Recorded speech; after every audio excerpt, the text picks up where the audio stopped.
बिस्मिल्लाहिर्रहमानिर्रहीम। अस्सलाम वालेकुम नाज़रीन, आपका मेज़बान अली हुसैन स्काई न्यूज़ के साथ एक बार फिर से हाज़िर हूँ। आज ईद उल फितर है और तमाम मेरे सुनने वाले, मेरे चाहने वाले, मेरे दोस्तों, मेरे तमाम पाकिस्तानियों को ईद उल फितर मुबारक हो। रमज़ान गुज़र गया है और अगला रमज़ान पता नहीं किसको नसीब होगा, किसको नहीं होगा, कौन अगले रमज़ान में होगा, कौन नहीं होगा, ये तो मेरे रब को पता है। मगर ये वाला रमज़ान बड़ा खैर व आफियत के साथ तमाम पाकिस्तानियों का गुजरा है। इसमें जिन लोगों ने रोज़े रखे, अल्लाह उनको क्या कहते हैं, उनके ऊपर रहमतें की रब ने, और उनको बहुत ज़्यादा क्या कहते हैं बरकतें मिली। और जिन लोगों ने रोज़े नहीं रखे, अल्लाह उनको हिदायत दे और साथ ही उनकी मग़फ़िरत फरमाए। और नेक्स्ट रमज़ान पता नहीं कौन होगा, कौन नहीं होगा। तो इस टाइम ईद आज गुजारी जा रही है। आज ईद का पहला दिन है, लोग ईद मना रहे हैं। कुछ महंगाई ने ईद पर अवाम के साथ जुल्म किया है, जबर किया है, और महंगाई हुकूमत वक्त की जानिब से है, जो सिर्फ़ और सिर्फ अपना सोचते हैं, अवाम का नहीं सोचते हैं। तो मिडिल क्लास और लोअर क्लास की ईद होती है। ईद हमेशा हमने एक ही क्लास की देखी है, वो या लोअर क्लास की होती है या मिडिल क्लास की। एलीट क्लास की ईद कभी नहीं होती, यानी कि हायर क्लास की ईद नहीं होती है।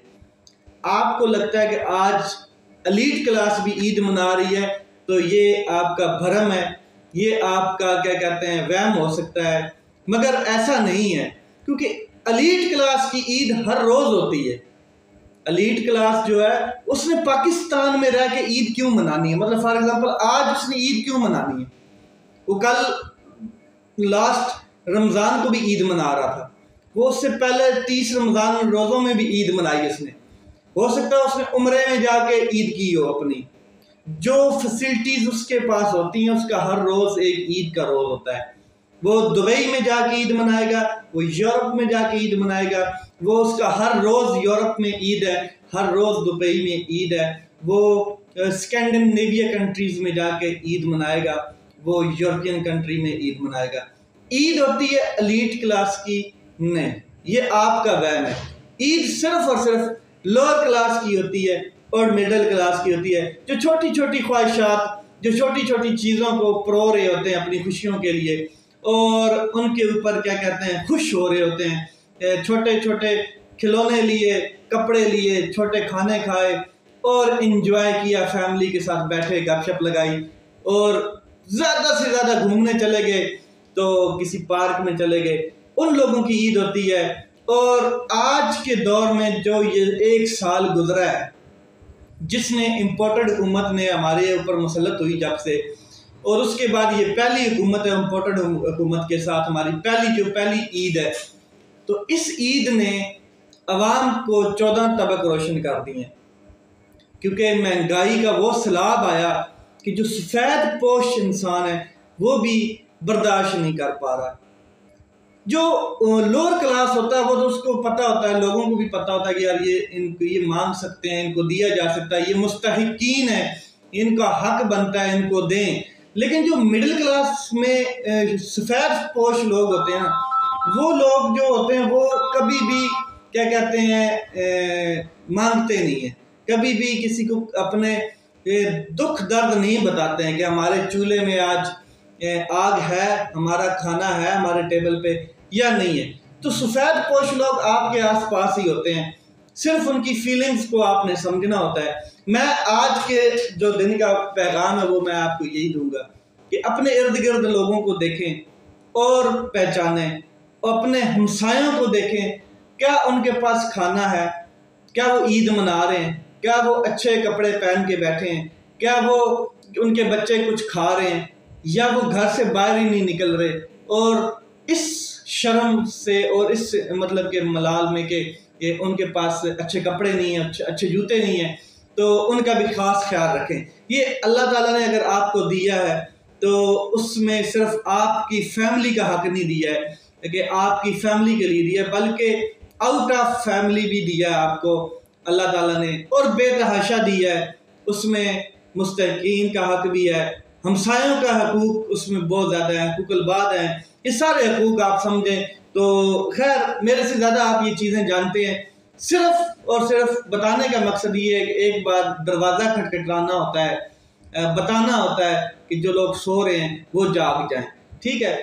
बाकी मुझे पता है कि आप लोग इतनी नज़र रखते हैं, आपको आइडिया हो जाता है कि कौन मुस्तहिकीन है और कौन सफ़ेद पोश है और किन को देना चाहिए किन को नहीं देना चाहिए। कुछ लोग कारोबार करते हैं लेकिन कुछ लोग वाकई मुस्तहिक होते हैं, जो मुस्तहिक होते हैं उनको दें। अल्लाह आपके ऊपर रहमत करे, आपके आबाओ अजदाद पे रहमत करे और आपके रिज़्क़ में बरकत डाले। आप कोई थोड़ी सी सियासी बात कर लेते हैं।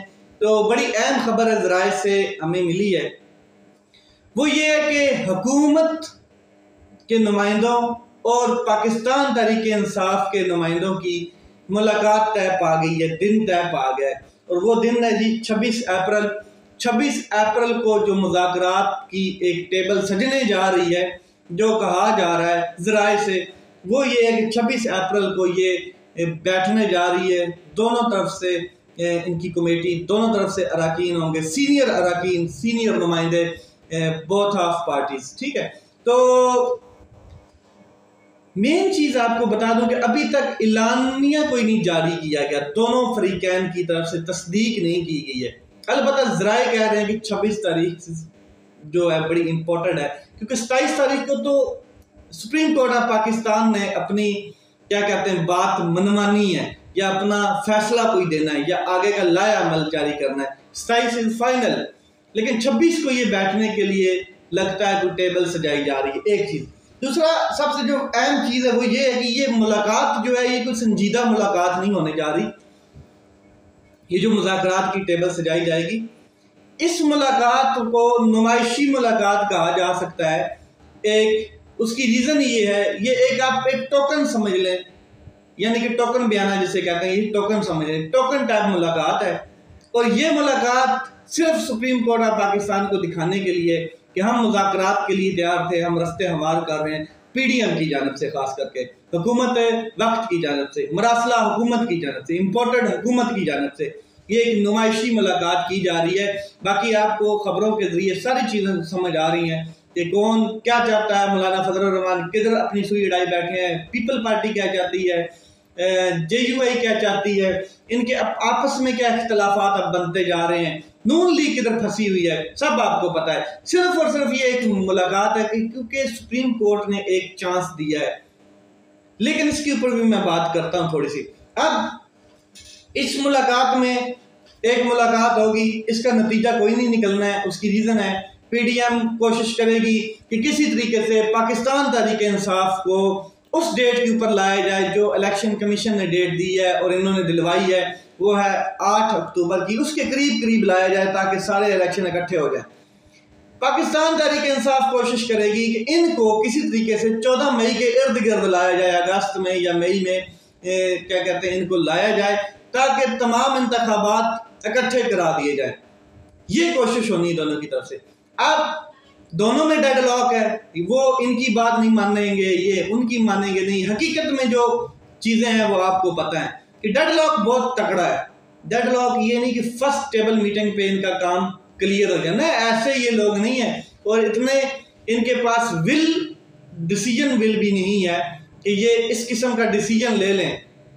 पहले जब भी माजी में मुज़ाकरात हुए हैं आपको पता है, तो एस्टैब्लिशमेंट का बड़ा अहम रोल रहा है। एस्टैब्लिशमेंट ने बीच में बड़ा अपना हाथ डाली रखा है। अब मुज़ाकरात में एस्टैब्लिशमेंट किस साइड पे आप बेहतर जानते हैं।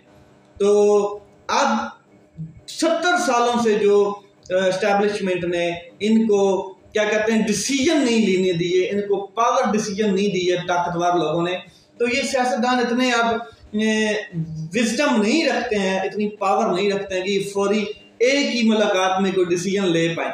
इनकी वो डिसीजन विल जो है ना वो टूट चुकी है। तो कोशिश ये होगी इनकी कि ये लंबे चले मुज़ाकरात, मगर आगे सुप्रीम कोर्ट ऑफ पाकिस्तान का डंडा खड़ा है जो सुप्रीम कोर्ट ऑफ पाकिस्तान ने हिला के रख दिया है, तो वो भी इनको नजर आ रहा है तो ये एक दूसरे के ऊपर मलबा डालने की कोशिश करेंगे कि जी हम संजीदा हैं, पीटीआई संजीदा नहीं है, पीटीआई कहेगी हम संजीदा हैं, पीटीएम संजीदा नहीं है। तो एक दूसरे पे मलबा डालेंगे, फिर वही मामला कोर्ट में चले जाएंगे और कोर्ट ये टाइम बाय करने की कोशिश करेगी। खास करके हुकूमत टाइम बाय कोशिश करने चाहती है और चाहती है कि इसको लिंगर ऑन किया जाए, मगर ऐसा होगा नहीं, क्योंकि जो क्या कहते हैं बाबर अवान साहब, उन्होंने बड़ा कैटेगोरिकल कहा है कि सुप्रीम कोर्ट अपना फैसला दे चुकी है, अपना ऑर्डर जारी कर चुकी है। अब उन्होंने इनको एक चांस दिया है, अगर ये चांस क्या कहते हैं बाय कर लेते हैं, ये चांस को यूटिलाइज कर सकते हैं तो ठीक है, वरना इनके पास कोई और नहीं। और सुप्रीम कोर्ट अपने फैसले से वापस नहीं हटने वाली, ये चीफ जस्टिस ऑफ पाकिस्तान बड़ा अहम कह चुके हैं। अब जो चीफ जस्टिस ऑफ पाकिस्तान का इम्तिहान है वो ये है कि अगर ये मुज़ाकरात नाकाम हो जाते हैं या किसी मतलब के जगह पे नहीं पहुंचते हैं तो फिर इसका हल क्या होगा। इसका मतलब कि क्या कहते हैं, क्या सुप्रीम कोर्ट ऑफ पाकिस्तान 14 मई वाला फैसला मनवाएगी या फिर कोई और लचक देगी। ये मेन जो अहम चीज़ है ये देखने वाली होनी है और ये भी इंशाल्लाह आपको जल्द पता चल जाएगी। 26 तारीख के बाद दूध का दूध और पानी का पानी साफ क्लियर हो जाना है, एक चीज़। दूसरा, आइन के मुताबिक जो है वो 90 दिन में इलेक्शन हर हालत में होने हैं। सुप्रीम कोर्ट ऑफ पाकिस्तान को ये सालसी का किरदार अदा नहीं करना चाहिए। उसकी रीज़न ये है कि ये कभी भी जब भी नई हुकूमत बनेगी, किसी की भी बनेगी, तो इसी तरह हुकूमत में जो लोग होंगे वो अपना क्या कहते हैं अड़ के खड़े हो जाएंगे, अपनी जिद पे खड़े हो जाएंगे कि जी हम नहीं मानते, हमने इलेक्शन नहीं करवाने, ये नहीं करवाना, वो नहीं करवाना। इमरान खान साहब हो या कोई भी पीडीएम का रुकन हो, सुप्रीम कोर्ट को इलेक्शन 90 डे के अंदर करवाना चाहिए आइन और कानून के मुताबिक। नॉर्मल हालात में आपने देखा है कि जो भी फैसले होते हैं सुप्रीम कोर्ट ऑफ पाकिस्तान के वो बड़े डंके की चोट पे होते हैं। यहाँ पे थोड़ा सा लचक दिखाई गई है सुप्रीम कोर्ट ऑफ पाकिस्तान की जानब से, जो इनको एक चांस दिया गया है, हालांकि ये चांस के काबिल नहीं है। उसकी रीज़न ये है कि अगर ये इतने विल डिसीजन रखते होते, अच्छी पावर रखते होते, डिसीजन पावर, तो ये खुद डिसीजन कर चुके होते और इतना कोई बड़ा मसला नहीं होना था। खैर 26 को फैसला हो जाएगा। अगर मुज़ाकरात लंबे चलते हैं तो फिर देखना ये है कि मुज़ाकरात कितने लंबे चलते हैं और सुप्रीम कोर्ट इनको क्या टाइम देता है या नहीं देता। मजीद जो टाइम की बात है वो क्या सुप्रीम कोर्ट इनको देगा या नहीं देगा, एक चीज़। दूसरा, 27 तारीख को सुप्रीम कोर्ट ने इनको कहा है कि क्लियर करके आए, तो 27 के बाद 17 दिन बाकी रह जाते हैं, बाकी इंतजाम भी करने हैं इलेक्शन के लिए। तो वो 17 दिन क्या काफ़ी होंगे इलेक्शन कमीशन के पास, या वो अपने इंतजाम कर चुका है या नहीं कर चुका है। लेट्स सी कि क्या होता है। 26 अप्रैल और 27 अप्रैल फाइनल और फाइनल राउंड है, फाइनल बॉल चल रही है, कौन आउट होता है और कौन जीतता है देखना। ये अपना ख्याल रखें, अपने भाई के इस चैनल का ख्याल रखें। पाकिस्तान जिंदाबाद।